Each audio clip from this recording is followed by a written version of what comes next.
Hello everyone, I'm back. I guess it finally happened. Death Stranding 2 was announced a couple of days back at the Game Awards, and of course wasn't exactly the most well-kept secret because we had already heard a bunch of rumblings about it over the past year, I'd like to say. Norman Reedus, had practically confirmed the existence of the game already, but then of course Kojima had also started doing a bunch of teasers with certain actors and actresses, I guess, that were going to play parts in whatever new game he was working on. Then a bunch of logos, came along with that were very eerily reminiscent of all the companies, of course, that played a part in Death Stranding. So people had basically figured that it was going to happen. At the same time, of course, we've also heard that Kojima has been working on other projects. So we know that there's that game, I think the code name is supposed to be Overdose, right? Which is more like a horror title, seemingly, but also will be doing a couple of very innovative things. But again, that's all sort of rumor and speculation right now. Nobody really knows what it's going to be. But, it does make me wonder, like, was Death Stranding 2 always in the planning? Because not only was the first game very sort of standalone, and like I will say, thinking back about it, of course, the way it ended was very much the story had come full circle. There wasn't necessarily room for a sequel at that point anymore. And we know, for example, that Kojima did have a different project of his cancelled. That's something that he was very disappointed by. And I think that came, maybe a year or so after Death Stranding 2 had released that we started to hear about that and stuff. So it's like, it makes me sort of question, was Death Stranding 2 always, like I said, in the planning, was it always going to happen? Or was it something that Kojima decided to sort of fall back on, knowing that previous, that other project wasn't going to happen, right? I will say that I am sure a sequel to Death Stranding is a lot more justified in the way that the production budget is undoubtedly going to be a lot less. They won't have to build that engine from the ground up anymore. They won't have to figure out what the gameplay is even going to be. The setting is there. The characters are practically there, right? It's just now a matter of... And that's always like what... the advantage, I guess, that a sequel has is like, okay, you have established a bunch of things, and now it's much easier to just create a new story in that universe, to expand on the gameplay a little bit here and there. And, obviously you're still going to have to create your new world and all that, but ultimately it simply will require, I would assume, less development time. And this is also what has allowed Kojima to already be working on another project simultaneously, therefore, too, right? So if Death Stranding 2 ends up selling similar amounts to the first game, and the first game already made a profit, I'm sure that the second game in that way will already be much more justified. But it's very interesting because, of course, I myself absolutely loved the first Death Stranding. While the game had a much more divisive reception than I think many people had expected, and I don't necessarily think that divisive reception was unjustified or something either. Ultimately, I just think that a bunch of people ended up finding out that the game wasn't going to be for them, right? Because gameplay-wise, it ended up,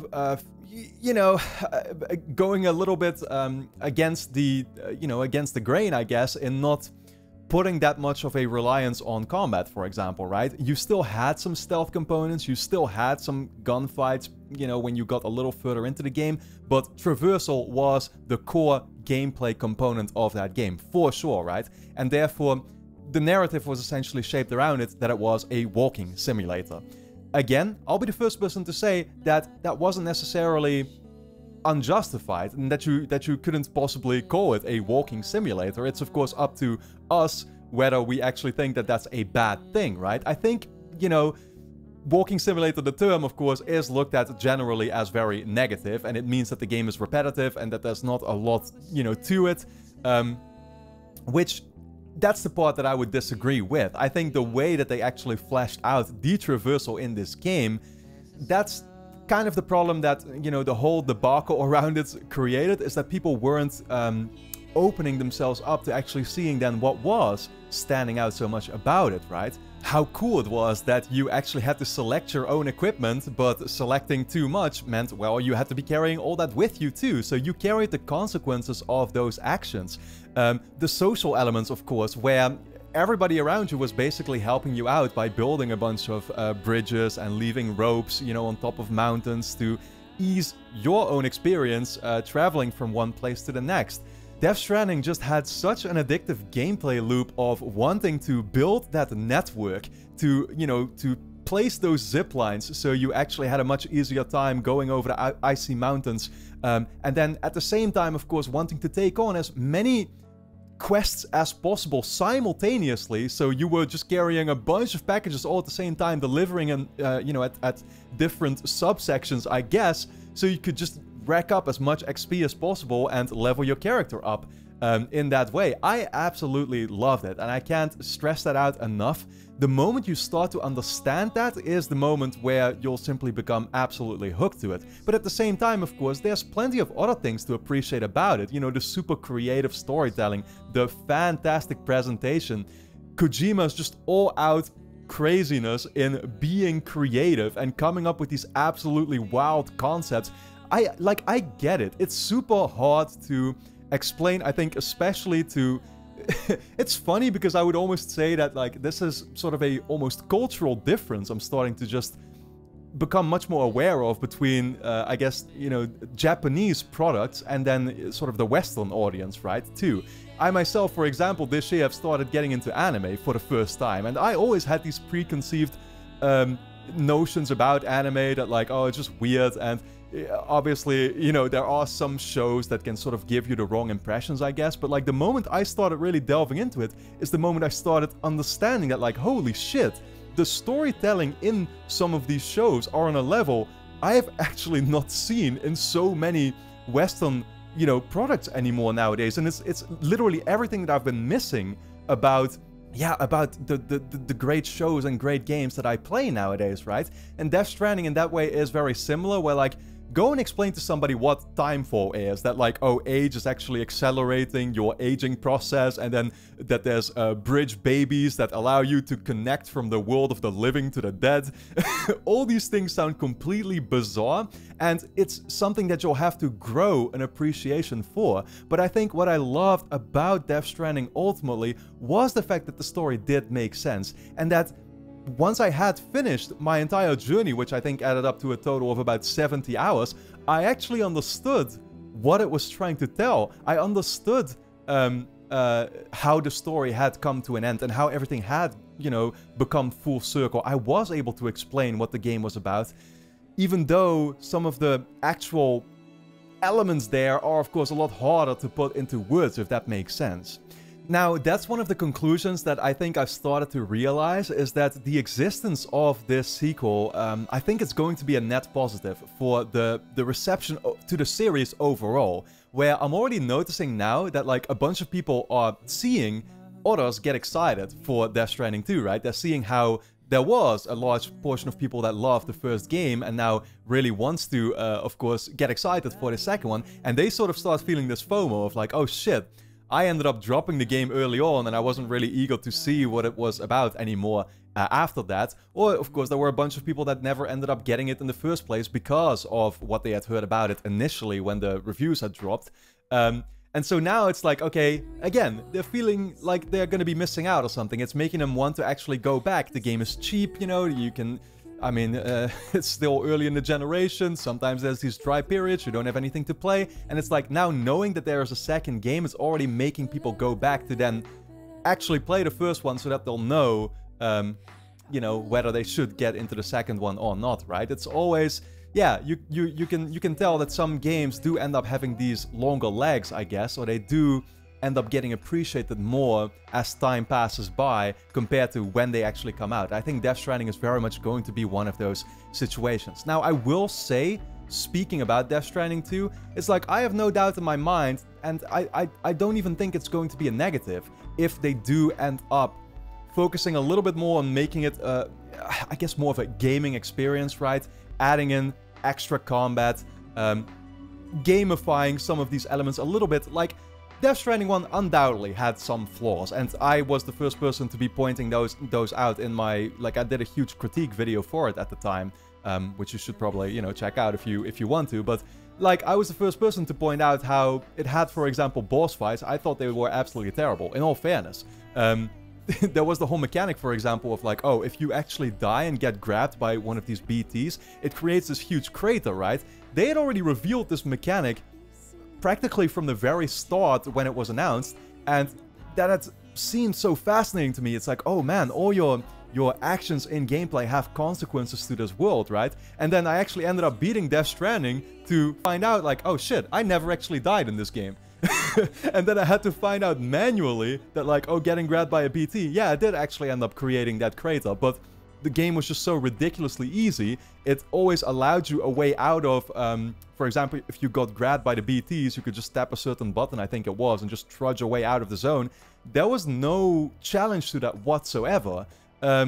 Yeah, and then actually getting to some of those boss fights where you used your guns or whatever, I mean, all of it felt kind of floaty, rather gimmicky. Again, I'll be also the first person to say that, like, it was only 2% of the game probably, right? So did it really matter much in the grand scheme of things? No, it didn't. And so therefore, you won't find me complaining too much about it. But the other side of it was that I very much was aware of the fact that this game also came from the creators of a game like Metal Gear Solid 5, which I absolutely loved for its gameplay, where the combat and stealth was just literally perfected.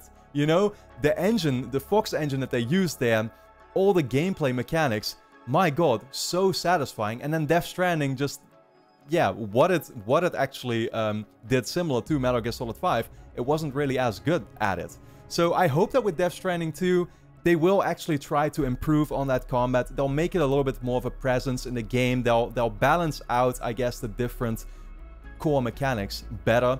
Hell, maybe even add some puzzles or do some other interesting things with it. I know they tried already doing some of that with the director's cut, where they started adding racetracks and this and that. Which, you know, could have been cool if it had been there from the start. But I even think in the director's cut, like, it was relatively... still could have been expanded on much more, right? So if Death Stranding 2 ends up doing that, then I really hope that from a gameplay perspective, it's also just going to feel a lot more fleshed out, and it's going to feel like a greater package overall. That's going to, you know, that's going to serve and do something for everyone. Everyone is going to be happy with it, regardless of, you know, what gameplay you ultimately end up liking more. Alright guys, so for the final part of this video, what I wanted to do is to actually dive into the trailer that we got for Death Stranding 2, talk about what they teased in terms of the story, and also, obviously, therefore I will be discussing some spoilers of the first game. Keep that in mind. If you haven't beaten it yet, you probably don't want to be watching any of this, but without further ado, let me just actually get into it. That's the thing, man, but of course, you know, I talked about it already. The first game, everything had basically come full circle. We learned that the whole story behind Death Stranding was the fact that basically Amelie was this extinction entity, right? And she had planned to basically let the world come to an end. Sam convinced her to simply stay sort of locked up on a beach and not have it happen. So that Sam, in the meantime, humanity, I guess, could continue forming connections with each other. Sam, of course, had gone through this whole development process, character development, and wanted to spend more time rebuilding the world, and especially spending more time, of course, with BB, Lou, who actually turned out to be Louise, because she was female, right? Who he had developed this bond very much with. Now, in that very final scene where BB is actually revived, seemingly by Amelie, right? Because at first it appears that, like, BB has died, but then, you know, thankfully starts screaming again or something, right? Starts crying and ends up having Amelie's necklace in her hand. I think Amelie from her beach had actually revived BB just before then actually closing off her beach there in that moment. And this is where Sam steps outside and the Death Stranding has essentially ended. We see rain literally falling from the sky, dropping on his head, and it's not aging him like it normally would have done. And we also see a regular rainbow that has the color blue in it, which before I think all the rainbows didn't end up having that color in it. Once again indicating that, like, the world has basically gone back to normal. So how does that leave room in the first place for a sequel then, right? Seemingly in Death Stranding 2, we're going to be going back to that usual old state, but what is it that will actually cause it to be that way? So the trailer basically starts by showing us BB, who has clearly grown. She's a couple, you know, maybe 1 or 2 years old now. And Fragile, of course, is looking over her, it seems. Where Sam at that point is, it's kind of unknown. But there is this cult that we're seeing. We're first of all seeing this sort of pilgrimage where they're walking through this desert-type environment. And I get the vibe overall that we're definitely going to be expanding our reach outside of the USA. We're not going to be spending more time probably in the USA itself. We're going to be going to different regions, whether that means like, you know, Europe or the Middle East or something. That's what it could be with a desert environment, I guess. But honestly, there is no, there's nothing really indicating, yeah, what it's going to be yet. But yeah, there's this weird cult, and so they carry the staff actually showing a figurehead seemingly of Amelie. Of course, we see a figure at the very end of the trailer too, that basically has the appearance of Amelie, but then the voice of Higgs, Troy Baker's character, right? Who, yeah, that's the other thing I had to look up about, because I was convinced that, like, wait, didn't Higgs actually die in the first game? But no, basically they left that sort of open-ended, where Fragile had given him this choice of, like, either staying alone on his own beach or committing suicide. That's basically the choice she left him with, but I don't know if this will mean that, like, Higgs is coming back in full form, or, you know, if there's, again, something happened there, right? And, yeah, therefore, the question then kind of becomes, is like, okay, what direction is Death Stranding 2 going to be going in? Is it going to be trying to sort of revert everything that happened in the first game? Would feel a little bit, like, cheap, I will say, if that was the case. If it is this thing of, like, oh, this cult is basically trying to get Amelie back from a beach so that the extinction can still end up happening, when we spent all that time in the first game trying to not have it happen, right? It's like, but yeah, that could very much be a thing. I will say it's becoming clear that the cult is after, I think, BB, because of course they, you know, we see Fragile actually get chased around while she's hiding in this bunker. That's where she steps on a sort of unicycle or whatever, right, and just rides away, and then they actually end up shooting her, seemingly killing her in the process. But then there is also black tar on her eyes, indicating that she herself has now become a repatriate as well, and therefore can come back from death, just like Sam could. That's basically all that is indicating. But yeah, she loses BB in that process. She loses Louise, right? And in the scene that we see afterwards, where she is back together with Sam, they also very purposefully don't show BB in the shot. So it's like, okay, do they still have BB or not? Is this going to be a quest of, like, getting BB back? Is that what it is? It's very hard to tell right now. You can dive into a lot of theories and definitely sort of analyze all the scenes one by one to see a bunch of details, but I will say this is kind of the overall picture that I've gotten so far, and there's not a whole lot more to dive into there.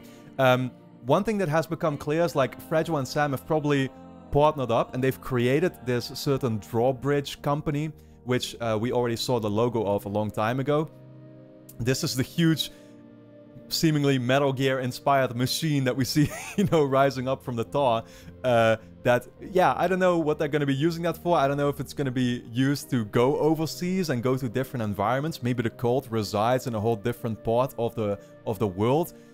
But, you know, ultimately that's sort of the impression that I've gotten from the trailer so far. Is like, okay, this cult, whatever it is, whether it's like remains of Higgs's terrorist organization or whatever is up with it, that's what we're going to be going after. They seem to be after BB. I would only assume, you know, that the staff that they were carrying resembling Amelie's head means that they sort of obsess over her, obey to her, and they want her to come back. They want her to be that extinction entity and cause for the world to literally go extinct, I guess. So how is it all connected is the question that you then have to ask yourself. It could be tied to the fact that Amelie was the person who ultimately revived BB, and we saw BB actually hold that that necklace that she herself had, hold it in her hands at the end of the first game. So, you know, maybe BB is somehow needed to get Amelie back. The speech that one of the characters also gives in the trailer seems to indicate that they managed to capture BB, because it's talking to BB in the moment there and saying, don't be sad about the fact that we killed, yeah, I think it is, you know, Fragile that he talks about. Don't be sad about that. Again, that's basically everything that I've been able to detract from the trailer so far. The bigger picture, at least, because there's a couple more details you can probably, you know, get into there. But yeah, man, that's everything I had to say about Death Stranding 2 right now. I hope you enjoyed listening to my thoughts. Let me know how you feel about the game in the comments. Are you excited for the sequel? What do you think they need to do to improve on the first one? How did you feel about the first one? Did you play it, or were you one of those people that ultimately ended up either not getting it or maybe dropping it midway through. Let me know all of that in the comments. Make sure, of course, that you subscribe to the channel, hit the notification bell, because I do plan on uploading a lot more videos with my thoughts on, yeah, gaming news in the future. So with that being said, you can also actually check out my second channel where I upload daily videos doing reaction videos. Right now, I'm actually also covering God of War Ragnarok, doing a full playthrough for that. That's something you can check out, some anime reactions. I'm going to be starting Arcane, the show Arcane, very soon there too. So if you have seen that, that might be something for you to, yeah, want to check out. But with that being said, I want to thank you all for tuning in, and I look forward to seeing you back in a next video.